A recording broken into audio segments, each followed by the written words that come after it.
Greetings, my friends.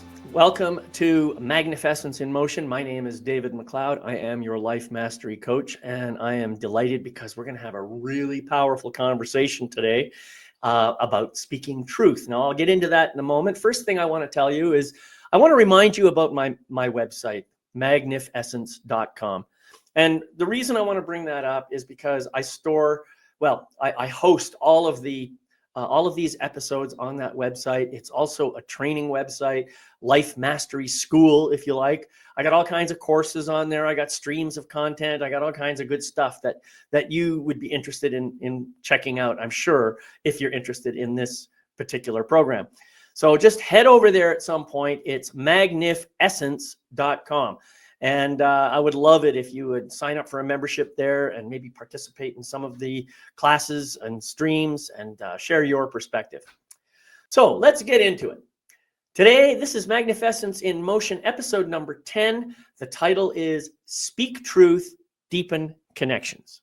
You know, it's a sad fact that our world today often rewards conformity over authenticity. For this reason, finding the courage to speak your truth can feel like an act of rebellion. And maybe we need more rebels in the world. But it's in that rebellion, the refusal to shrink, to people please, or to mute your needs, where deeper connections and personal freedoms are born. In this episode of Magnificence in Motion, I'm going to be sharing the stage with my friend and colleague, Marisa Ferrera, a woman's empowerment coach and mentor. And together, we're going to engage a raw, transformative dialogue about the power of unfiltered self-expression. So please join me in welcoming the delightful, beautiful, and very inspiring Marisa Ferrera to the stage.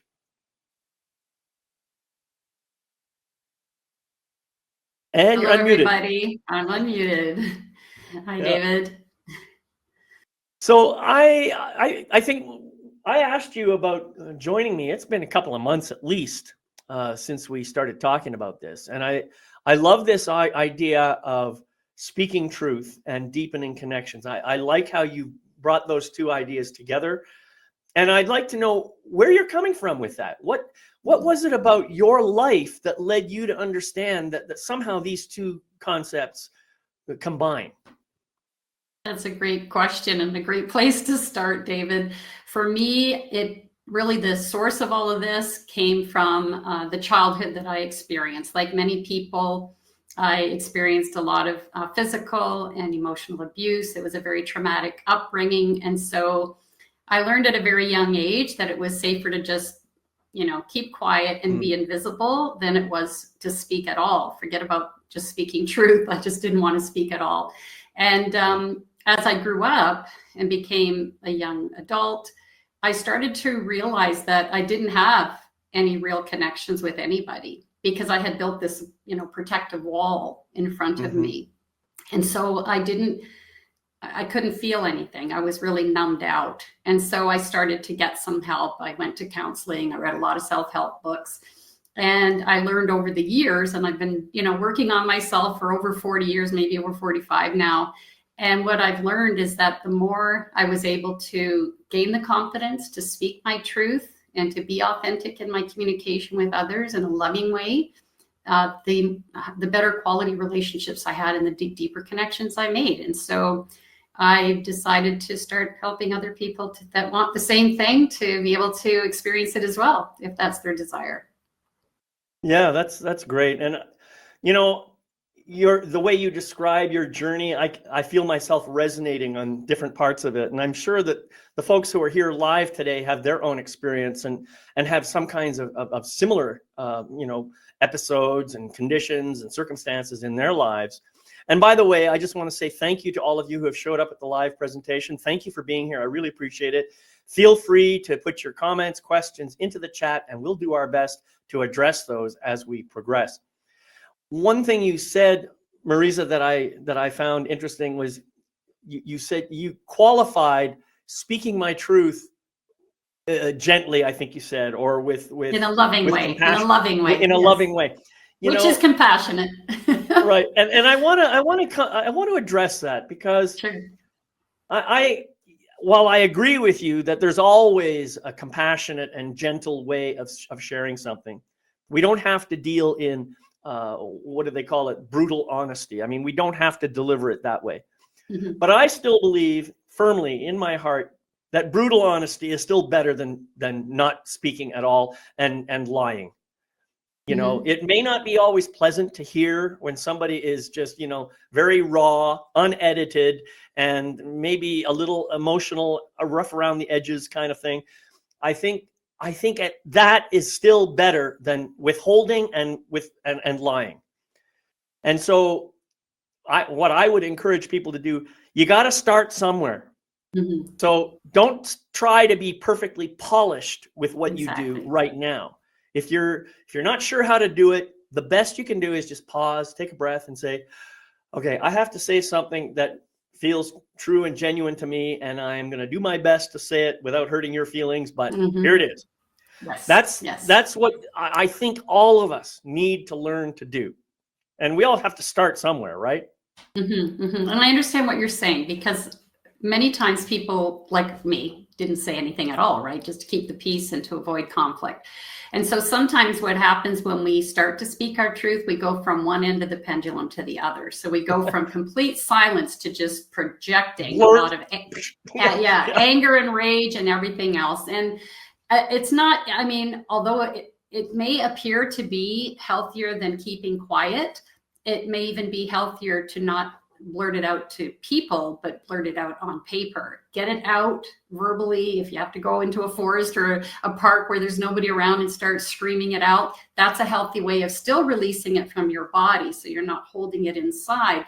But when we lash out at other people, we end up with them lashing out back. So you end up with a battle. And so you can end Right. up in a more painful situation than what you started. And so that's one way you can deal with, stuff that you want to say. But if you're with somebody and something comes up for you, you can't really say to them, well, give me a moment, I've got to just go into the forest and start screaming because I want to scream at you right now.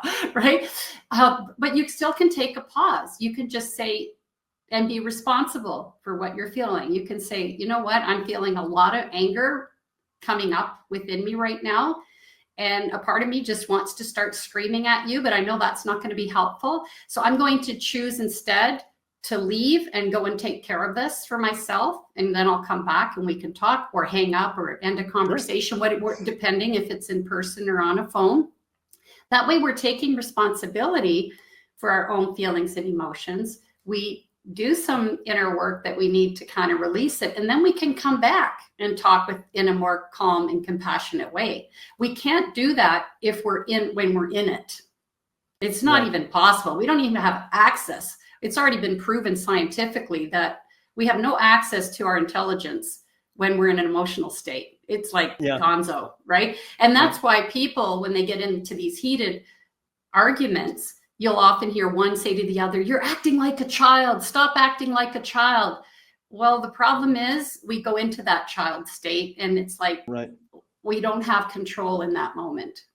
But if you can do your best, and even if you catch yourself starting to lash out at somebody, because it doesn't go well, we've all been there. You lash out, you say your piece, you feel like you've done it, but you're still carrying stuff with you when you leave. You might be carrying guilt, or they might have thrown more stuff in your space. It doesn't normally resolve in peace. Either, Right. no matter which way you look at it. So even if you've already lashed out, it's never too late to stop and pause. As soon as you Right. become aware that you're blurting out, you're projecting your anger and upset, you can just say, wait a minute. And you can actually apologize. And this is something that people have a really hard time with, because they think, what, apologize? It's the other person that created this crazy situation that's causing me to, explode. But when you apologize to somebody, you're not apologizing and saying their behavior's okay. You're apologizing and taking responsibility for your reactions. You can say, you know what, I'm noticing I started yelling at you. I'm really sorry about that. I'm just having a really hard time right now with this conversation because I'm not appreciating what you just said or what you just did or whatever. You're still being honest. And it's just got me really riled up. Again, you own it. It's your stuff. Nobody can put that stuff inside of you, right? Whatever comes out of us is already in there. It's just these people around us, they have these ways of pushing all these buttons that activate Well, all of you it, know, right? right. First of all, you've said a lot in the I last know. 5 minutes, and I want to see if I can Sure. kind of itemize a few things here. First of Okay. all, you talked about taking responsibility. I Mhm. think that's 100% absolutely correct. This is a mandatory thing. We all have to learn to take responsibility. And when we talk about taking responsibility, it's not just for our actions, but also for our emotions, our Mhm. feelings, our thoughts even. We have to take responsibility for that. Now, the other thing you mentioned, and now I'm kind of spacing out, but I'll probably get back to it because Sure. I'm going to have a response here. I think if I can learn to speak without even using the word you, Exactly. I can share more authentically, even when I'm in a state of anger. Mhm. If I can remember to do that, not point the finger and not try to blame you for something. If I can do that much, then I can dispense my anger, I can release my Mhm. anger, and I can stay focused and grounded in this present moment.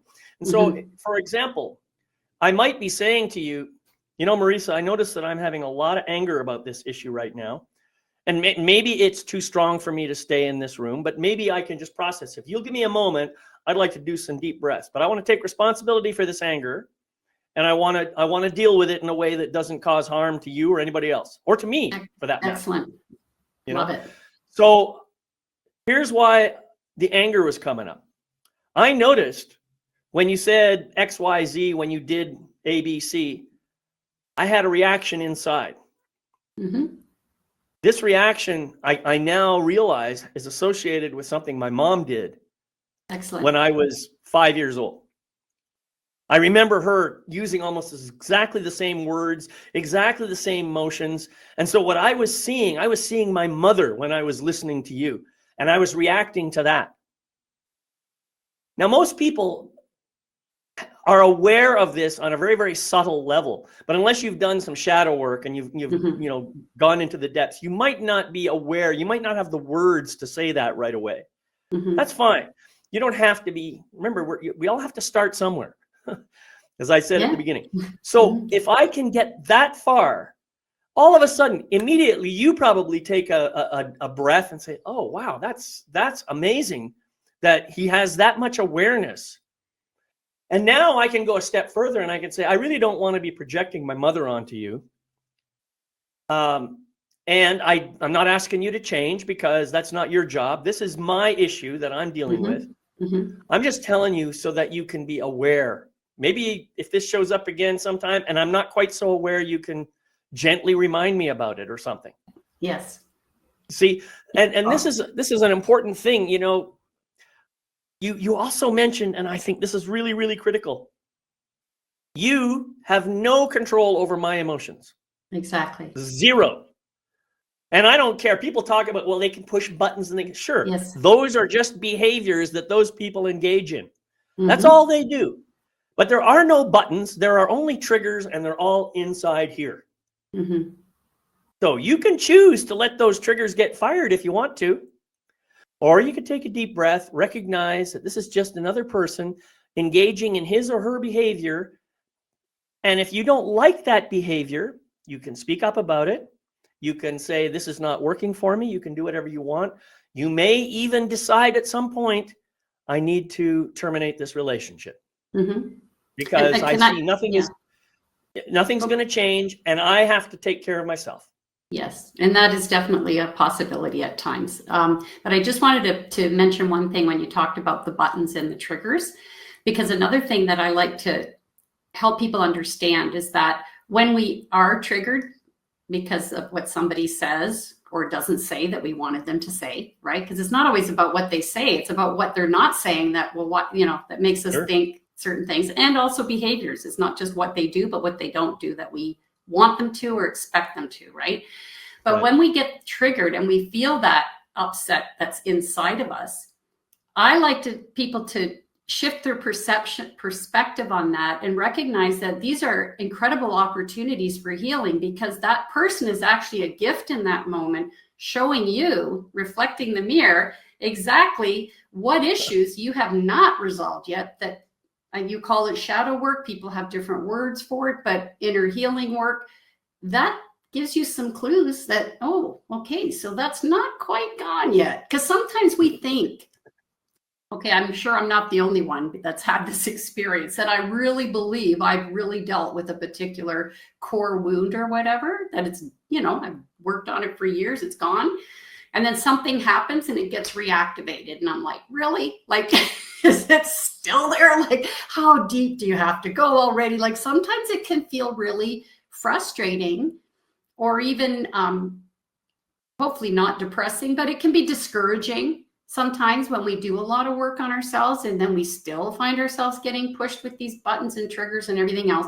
But the thing to recognize, and that I remind myself when I go there, is that my reaction is so much less than it would have been 20 or 30 years ago. So that's progress. We need to pat ourselves on the back for the progress that we're making. Like you said, you have to start somewhere. And I say start where you are, because really that's the only place you can start, is exactly where you are in this moment, right? With your level of awareness and the tools you have. And then seek out the support that you need to help you, because we can't see our blind spots. We can't. And so that's why the people that are triggering us are actually gifts, because they're showing us our blind spots. Yeah, as my ex-wife used to say, these are called AFOGs, AFOGS, and each one is another fucking opportunity for growth.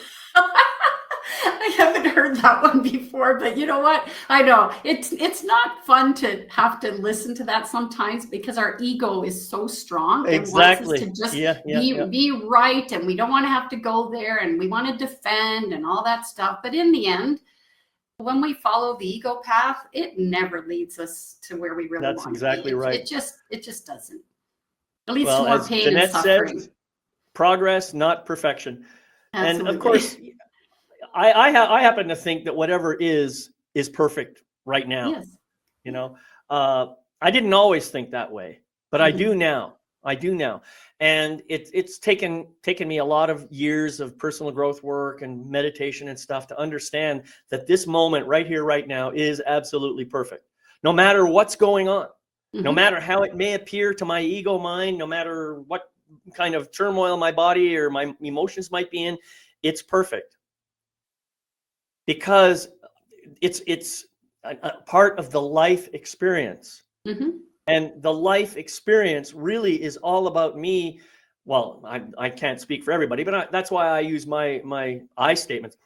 My life experience is about me understanding who I really am, acknowledging and living my purpose to the maximum extent possible, and making sure that everything I think, say, do, or feel is aligned with that purpose. Of course, it isn't always aligned with that purpose. And that's the point that we all need to understand, is sometimes, as they say, shit happens.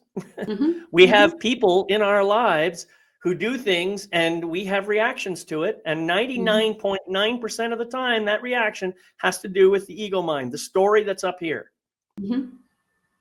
It really is nothing about, triggering emotions. I mean, it's complicated. It's complicated. It's complicated. The ego mind is the story maker, is the projector. It's the meaning maker in life, And if we can't learn to quiet the ego mind and really, really do that so that we can connect more deeply to our soul, to our spiritual essence, to who we really are, then we're going to be going around through the rest of our lives with all kinds of weird stuff that just isn't going to be very pleasant. No, I agree. And the emotions that we have can help us to understand what's going on in our mind, right? Exactly. That can give us some clues too. Yeah. Like what's creating the emotion is some thought or story, like you said, that we've made up about whatever's going on that we really believe is true. Right. And so we're experiencing this. Right. One of the ways that I describe feelings for people, it's actually, a feeling is a combination of three elements. One is the emotional content, right? The second is sensation content. That is, what's the body doing? How is the body responding? And the third is the thought content. Those three elements together make up what we call a feeling. And it's pretty rare that your feeling doesn't have all three of those. Now, you might be experiencing, pure sorrow, for example. You might have just lost a child or something, or some horrible thing, heaven forbid. And so you're going through that grieving process. But if you think about that grieving process, even though there's a lot of emotional energy there, there's also a lot of thought energy. I'm missing this person. This person's gone. My life is empty. And all these stories that we make up as a result of that event. So, and then of course you've got the sensations. Your body's maybe shuddering a little bit. Maybe you're sobbing. You're going through these, all kinds of things are happening.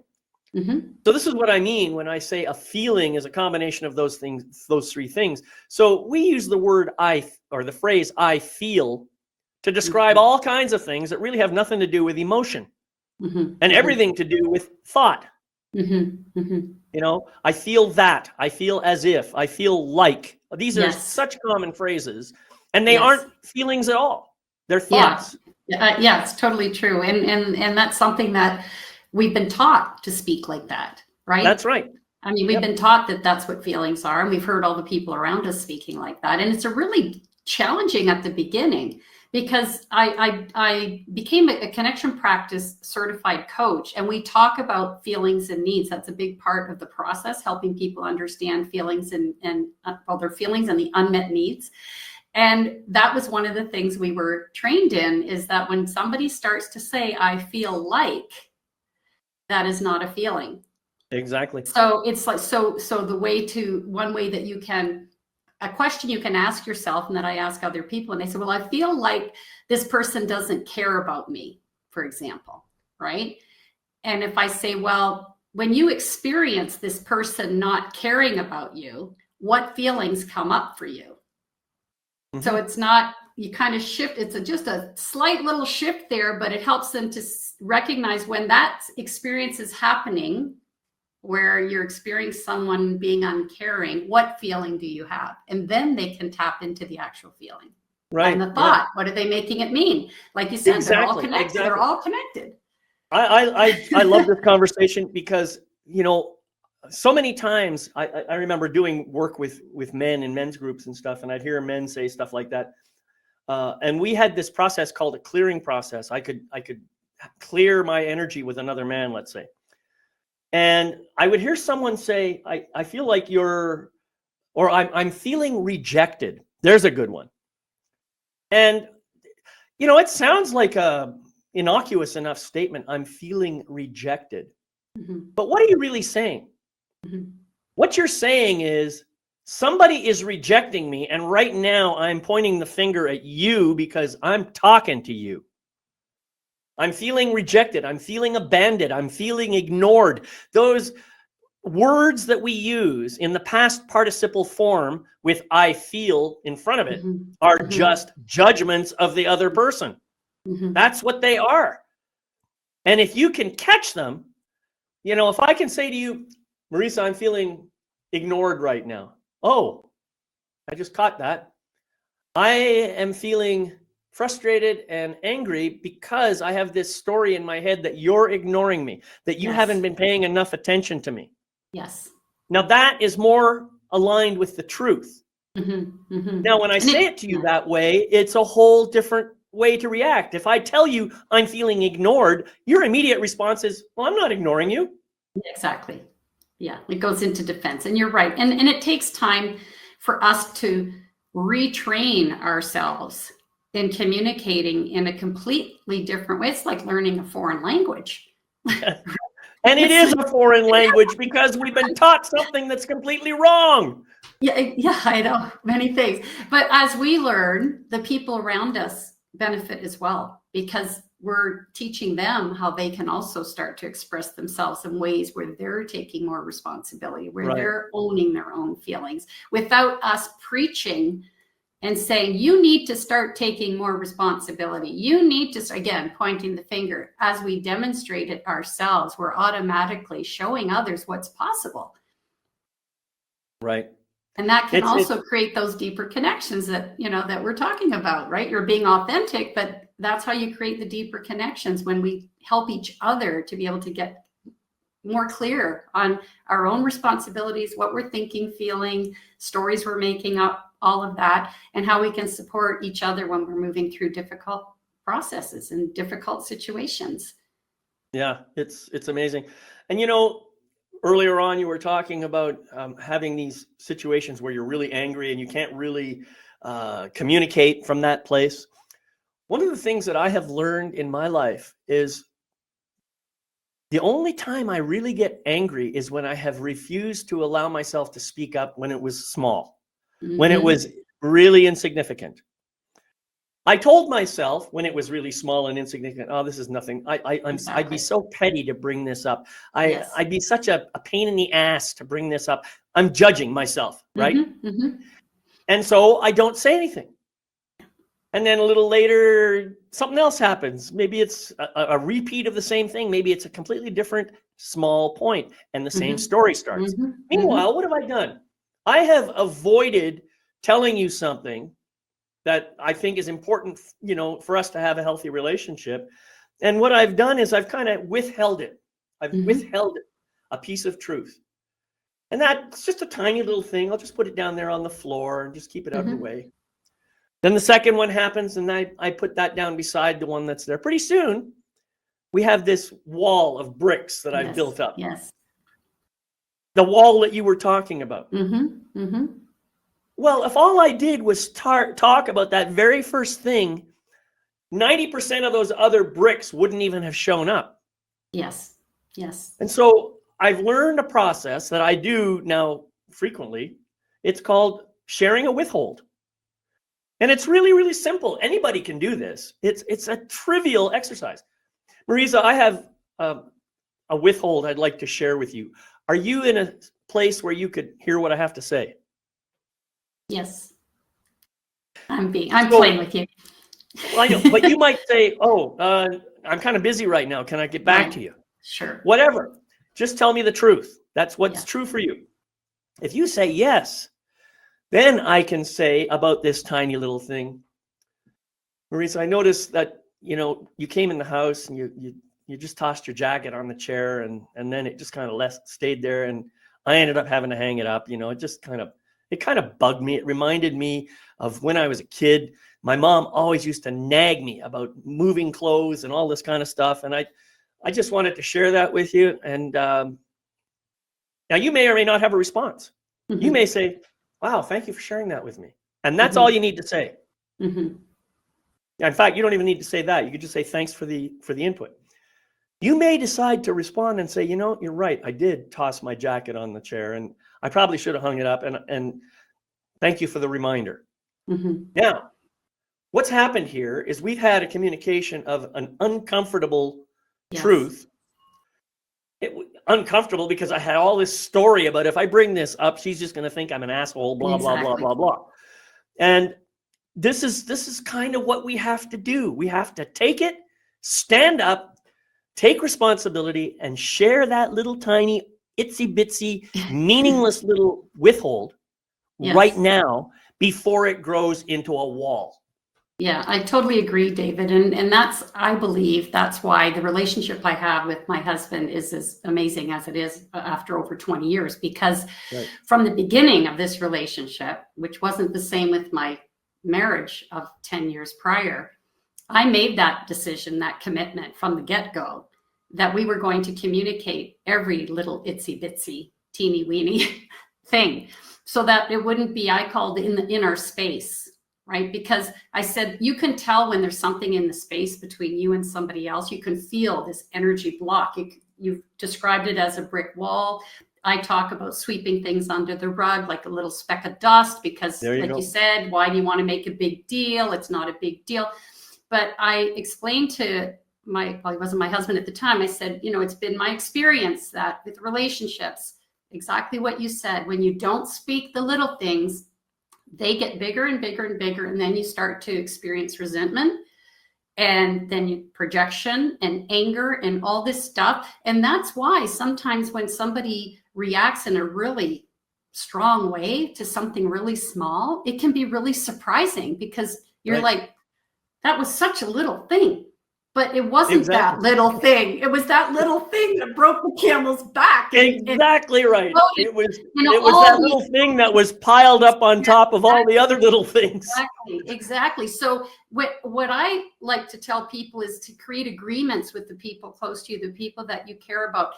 Let them know about the importance of communicating the little things, and create an agreement with giving each other permission to share these things authentically and lovingly and honestly, without the anger and the judgment. And if the person starts to say, well, you're making a big deal out of something small, then you can say, remember when we talked about this? It's these little things that can end up becoming a big thing. And that's what happens with a lot of couples too, that end up in marriage counseling.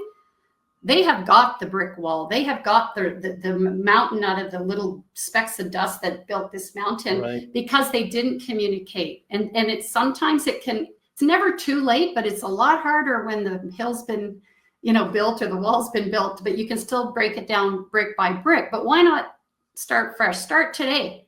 Just talk to whoever you care about, whose relationship you want to improve, and just say, you know what? I learned something today that I thought was really powerful, and that can help us have a better relationship. I really love you, and I really want to have a closer connection with you. And I've noticed, again, using the I've noticed that sometimes I do this or I do that. And would it be, how would you feel about us making this agreement that we start to just speak our truth? Right. Beautiful. Right. So here's something I want to say. I love the idea of agreements. Yes. And furthermore, they have to be written down, because any agreement that is simply oral is not worth the paper it's printed on. It's not printed on paper. That's why it's not worth anything. Exactly. It's oral. and the problem with oral agreements is I have my memory of what we agreed to, and you have your memory of it. So we may not have an agreement at all. Whereas if we write it down, all the little details are in that agreement. And then if we have any conflict about what the agreement actually says, we can go together and read it. So it's very important. But the other thing I wanted to say, some people complain, well, if I tell my partner about every little tiny thing that's going on, I'm just going to be a complainer. And on some level, it's true. We're really good at complaining, Even though about 85 to 95% of our life is great, we'll find the 5 to 15% that isn't great, and we'll find a reason to complain about it. That's the ego mind. It does that all the time. And think about this. How often do you give positive feedback to a company that did a project for you?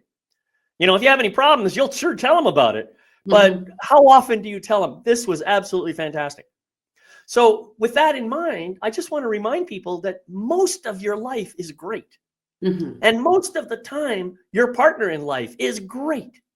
So just as you can say, Marisa, I have a withhold I'd like to share with you. Are you open to hearing it? I can just as easily come by to you and say, Marisa, I have an appreciation I'd like to share with you. Are you open to hearing it? Well, let me tell you, your partner might be a little surprised the first time you do that, but make it a habit. Yes.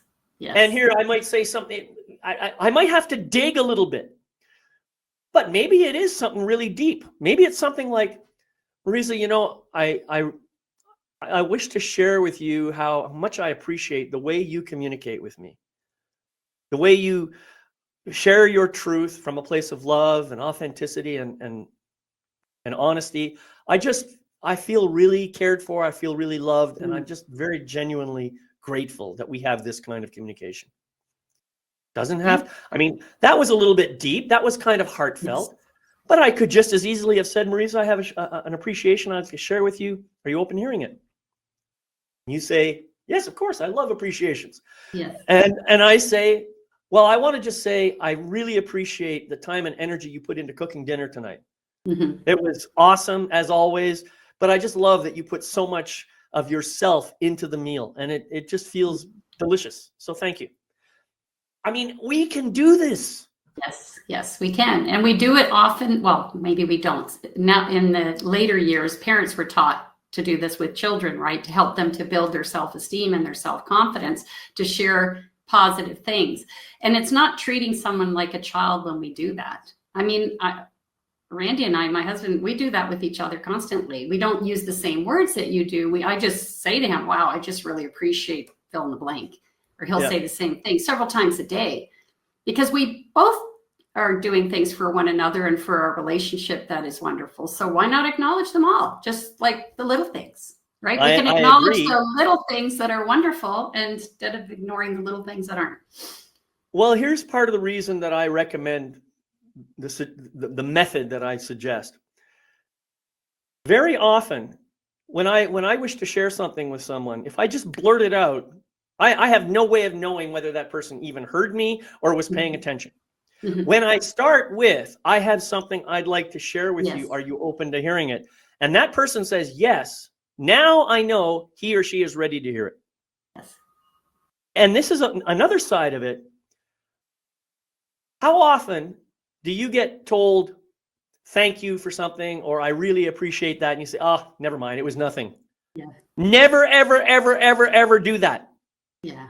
Your only response to somebody who gives you a compliment or an appreciation is, thank you, that touches my heart. Yes. That's it. That's all you got to say. Mm-hmm. I agree. We again, that saying it was nothing is just a reflection of our lack of self-worth. Exactly. Right? We're not ready to honor ourselves and the great things we do in the world for others as well. So when they're sharing it with us, we were uncomfortable, because as children, again, we were taught that that's being boastful or arrogant to acknowledge anything good about ourselves. But when somebody else is saying something, to just say, wow, thanks. Appreciate that. Yeah. Yeah. And you could get really involved with that. You could say, wow, I just realized how much I appreciate that blessing you just gave me. Mm-hmm. You know, we're here to support each other. We're not here to tear each other down, although it often seems that way when you look at the outside world. Mm-hmm. Most people, I think, are just genuinely good people who are trying to live their best possible life. Mm-hmm. And they get caught up in the same kinds of things that you and I do. We just learn how to deal with them a little bit. That's all. Mm-hmm. Mm-hmm. Yeah, I totally agree, David. And that's why I often say what really helps with relationships that you're struggling with is to keep in mind, always in the back of your mind with every conversation, is that everyone, including yourself, is always doing the best they can in that moment with their level of awareness, their consciousness, and the tools that they have. Right. They can't, if we could do better, we would, because we screw it up too. I mean, even with all the skills, and all the 45 plus years I've been doing stuff, you think I never lose it? Like, seriously, and I have very high expectations on myself. So I have to be really careful, because when I react in a way that is not loving, I'm really hard on myself. I can easily, my ego can really, have me spiral down quick if I don't catch myself. Like, oh, you who think you're a relationship expert, even you, all that ego talk, right? That wants to make me shrink up and go I'm an imposter and all of that. And then I'm like, wait a minute, I'm a human being first and foremost, and I'm entitled to screw up once in a while, right? Just like everybody else. And so I have to give myself permission and recognize, no, in that moment, that was the best I could do. And now I can clean it up. Whatever mess I created. Exactly. Right? But just, again, take the responsibility and clean up your messes and move on. Like, don't carry it in your backpack, right? Right. Well, it's one of the funny things about choice that I've learned is, no matter where you are, what situation you're in, there's always at least two options available. And whichever one you choose is like, okay, I choose this one. It's like throwing a rock into a pond. Once you've thrown the rock, you cannot unthrow it. Mm-hmm. That choice is now made. So whatever consequences will come about as a result of that choice, You are responsible for them. Now, you can change your mind and say, oh, I wish I hadn't done that. I wish I had done something different. Now you're in a new moment with new information that you didn't have before. And now you can make a new choice. And maybe that new choice might be, as you say, clean up the mess. Well, what does clean up the mess mean? Well, if somebody got hurt as a result of what I did, I can go to that person and make amends. Whatever that looks like. These are all new choices that become available. So every choice that you make, even if it turns out to be a bad choice, is still a good choice because it gave you some new information that now allows you to grow to the next level. Yeah, again, that, like you said, like we were talking about before, it's shifting your perspective and your perception on things that are going on. Instead of beating yourself up, learn from it.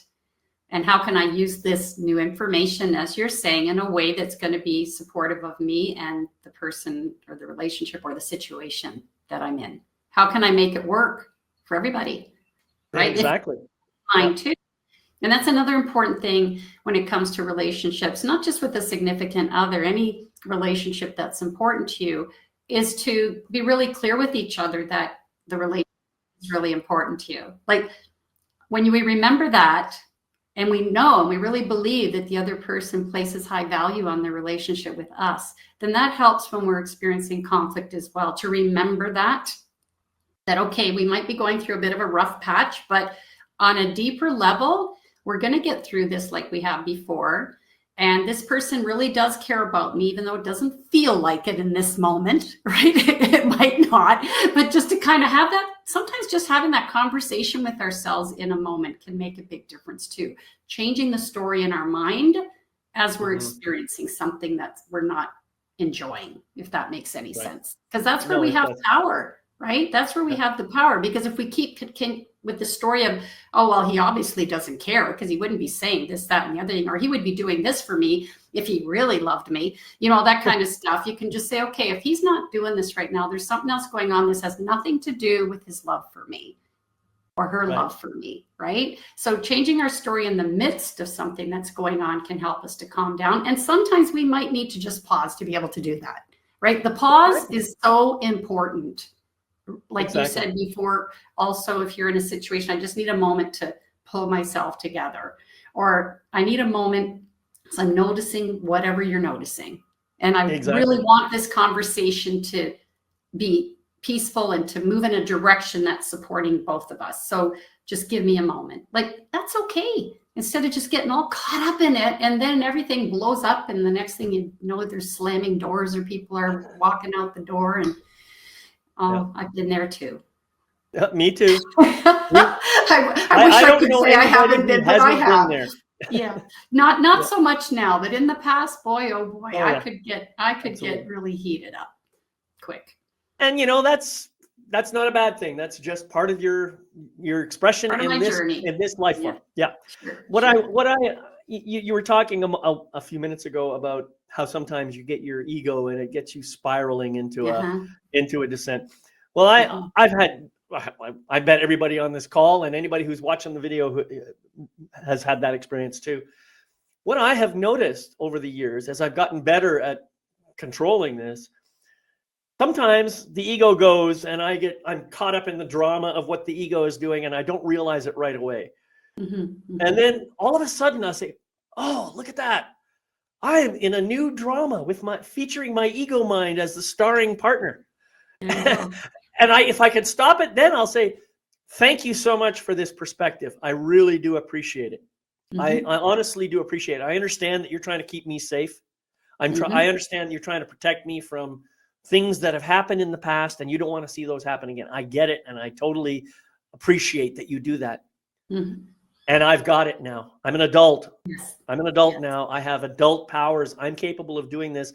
Thank you for watching out for me. Please keep me posted if you see something else that's dangerous. But for now, I'm taking back control. Thank you. Exactly. No, I love it. And I call that embracing your ego instead of trying to fight it or shut it down. Of course. People want to kill their ego. I've heard people talking about, I got to kill my ego. I got to, mute the ego. That isn't going to happen because the more you try to do that, the louder it's going to get.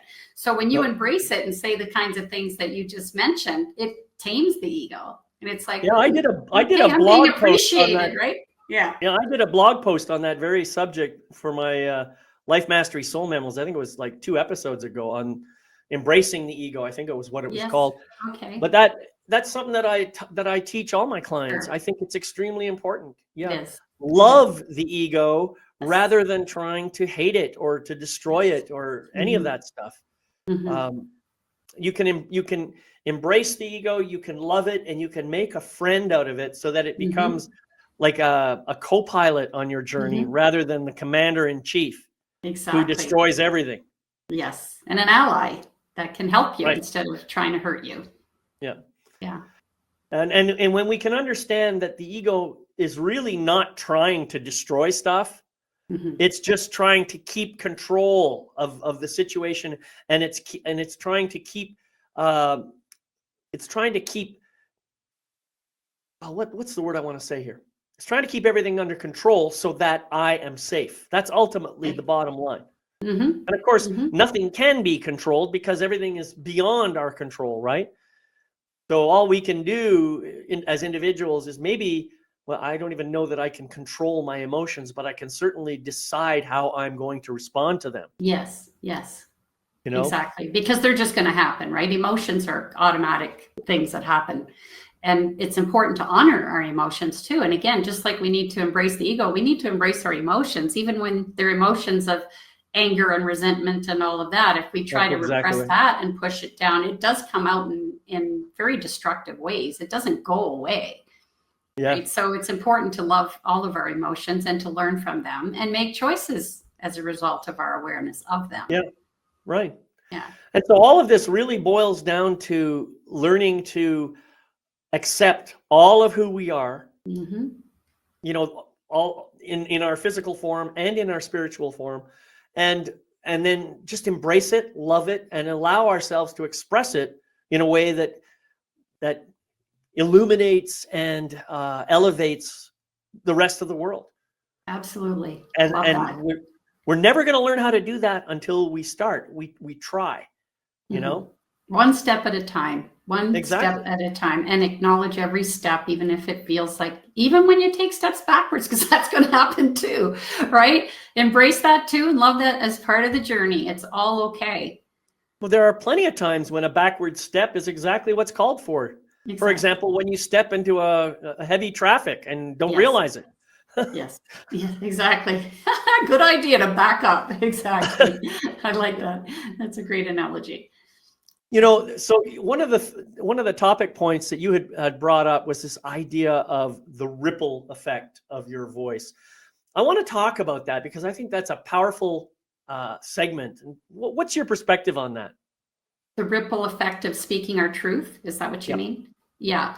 Well, as I was mentioning earlier, the more we are willing to be courageous enough to speak our truth, even in difficult situations and difficult conversations, it gives other people permission to do the same, right? And when we speak our truth, especially, you know, around creating boundaries, because that's something that a lot of people have a lot of challenges with. They're afraid of creating boundaries and honoring them because other people, you know, they'll get pushback.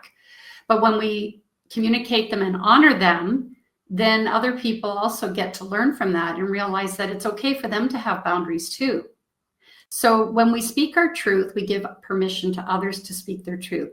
When we don't speak our truth, then the ripple effect is really lower quality relationships, disconnection from self and others, and not really fulfilling relationships. I mean, there's a lot of negative impact in keeping quiet. I know, I lived it for many, many years. And even though it wasn't easy, I won't say it was easy to go from there to the way I communicate now and the relationships I've been able to build now, I would not change it for anything because the quality of my relationships are incredible. And I clean things up from the beginning. Like I don't let little things stay in the space with anybody because I know what that ripple effect of keeping quiet is going to be. The brick wall or the big mountain that we create out of little specks of sand over time. Right? So it's got both sides. There's a ripple effect for keeping quiet and there's one for speaking up. So we get to choose. What outcome do we want? I know which one I want. I'm going to the one I've been on for many, many years. You know, one of the things that I believe is that we all ultimately want to be seen and heard and experienced Mm-hmm. for who we really are. Mm-hmm. And the irony is here we are, some people are zipping it up and refusing to talk. But what you are doing is you are still expressing yourself in some way, Mm-hmm. even if you're not using your voice. Mm-hmm. You're showing up in some way that is having an impact on people. Now, the question is, do you want the people to have the kind of impact that they're getting by virtue of staying silent? Mm-hmm. Or would you rather, just allow yourself to express in the fullness of who you really are, so people really get to see all of who you are Mm-hmm. and they get to experience it? If you withhold any part of yourself, any part of your expression, you are denying the world an experience. Is that what you want? Yeah. And even denying yourself the opportunity to really own all of you and embrace all of you. Yeah. Right? You're shutting parts of you away in closets, and it's like, that's not you. Right. No, it's not. And this doesn't mean you have to go around and make sure that your voice is the only one that's heard. Yeah, that's a good point. Yeah. That's not what we're talking about. No, it isn't.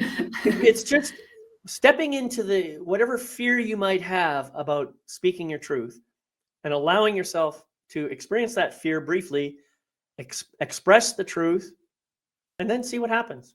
Mm-hmm.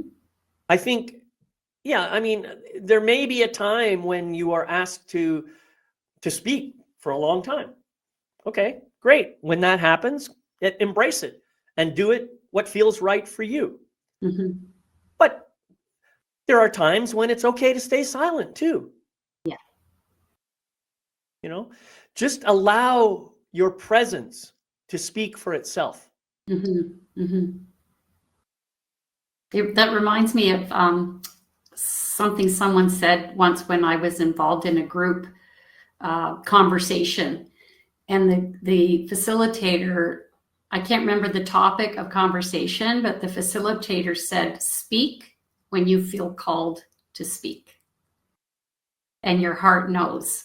And you can feel it. When there's a conversation, you can feel in your body, you were talking about physical sensations, when you want to say something and when you're holding back. It's like, you can feel it. Right. So that's when you're being called to speak. Right. But remember, part of our conversation had to do with authenticity. Mm-hmm. Just to give you an example, I know people who spend a lot of time making fun of everything. Everything's got to be a joke. They've got to get people to laugh. This is how they I guess they get their own sense of approval. When people laugh, they feel like they're wanted and needed. Well, humor is wonderful. I love humor. We've had plenty of it in this show. But humor is not always appropriate. And if you're just using it as a tool to bring attention to yourself, positive attention to yourself, I'll tell you what's going to happen. Eventually, people are going to turn on you. They're going to say, that guy hasn't really got anything important to say. So by all means, use your humor, but bring it from a loving place, a place of offering something that supports the group rather than simply attracts attention to yourself. Yeah, and if there's someone in your life that you really care about that tends to be the jokester, the one that you're describing, then you have an opportunity to, again, express to them your experience of them and say, again, I like to ask permission when I want to bring something to somebody's attention, because it's not my job. They might not care to hear it, right? So like you were all talking about permission to give appreciation or to share a withhold. It's the same if you want to give a reflection of somebody, of how you're experiencing them. Absolutely. So say, there's something I'd like to share with you about how I experience you. Would it be okay for me to share that with you now? And they're going to be curious, though. They're going to say yes. And then just say, it's been my experience that when we're together or when we're in a group or whenever it's happening, you say a lot of jokes and you're joking a lot. Would you agree with that? Get the feedback. Yeah, I love to tell jokes, or whatever. Just say, I don't know if this is true or not, but I'm curious to know, like, is there a part of you that's uncomfortable just sharing your truth with me, like who you really are? Because I'd really love to see a part of you that's beyond past the jokes. Like open up a conversation, because then now you're giving them an opportunity to, maybe they're not even aware. Most of us are not aware of how we're showing up in front of other people. And most people are afraid to tell others how they're showing up because they're afraid of conflict, right? But again, that's how you can do it in a loving way, from that space of, I really care about you, and this is something I've been experiencing, and I'm just curious, like, are you uncomfortable in those situations? Is that why you're saying jokes, or can you tell me more about that? Because I'd really love to get to know you better. See, that's beautiful. I love the way you said that. And also, yes, you're absolutely right. Offering a withhold, offering an appreciation, or offering feedback, just general feedback. One thing we have to understand, anything I say to you about my experience is about me. It's not about you. Whether it's a withhold, whether it's an appreciation, whether it's feedback, just simple feedback, that is all about me. And you are not under any obligation to accept any of it. This is something that we need to understand as people. So I can offer you feedback, and so I try to phrase it in I statements. So I might have chosen a slightly different approach to your exact same situation. Marisa, I have some feedback for you. Is this now a good time for me to share this with you? You can say yes or no, again, as always. And now I can say, I have a story in my head that you like to tell jokes, that you like to use humor as a way of covering what's really going on for you. This is my story. It's my judgment. It could be completely fabricated. But this is something that I've noticed that's been coming up for me. And I'm wondering if you would like to investigate that. That's beautiful too. Yeah. We got to, again, we need to say it in a way that's authentic for us, because we have to use words. I don't want anyone walking away from here like re-watching the video and writing down every word I said and saying it the same way, or every word you said and saying it the same way. It's like, these are ideas. These are things that work for us, but we all need to come to choose the words that are in alignment with who we are, or who you are in this case, right? It's like, we give you ideas and that work for us and that might work for you, but you need to massage it, right? The people listening need to massage it. With that in mind, I think people can see that there is some commonality between how you and I share it. Absolutely. And the first thing is we use I statements. Yes. The second thing is we own our own part of it, right? And the third thing is we offer opportunity to the other person. We don't say, I expect this kind of thing to change or whatever. That's not going to work. You offer an opportunity for something new. Yes. Open the doors to new possibilities. Yeah. Yeah. Wow, this has been a great conversation, and we're almost out of time here. Marisa, I just want to say thank you so much for being here. Are there any final words you'd like to share before I close us out for the day? I think what I'd like to share, or I know what I'd like to share, is that no matter where your relationships stand in this moment in this present moment of time, if it's a relationship that is really important to you, you do have the ability, the wisdom within you, and to be able to find the tools, find the awareness, find the help, whatever you need to be able to improve the quality of that relationship. It's never a done deal unless you say it is, or the other person does.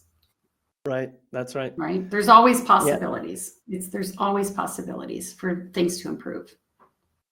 Yeah, beautiful. Thank you so much, Marisa. I just really appreciate all of your brilliance and wisdom, and I'm grateful that you joined me today.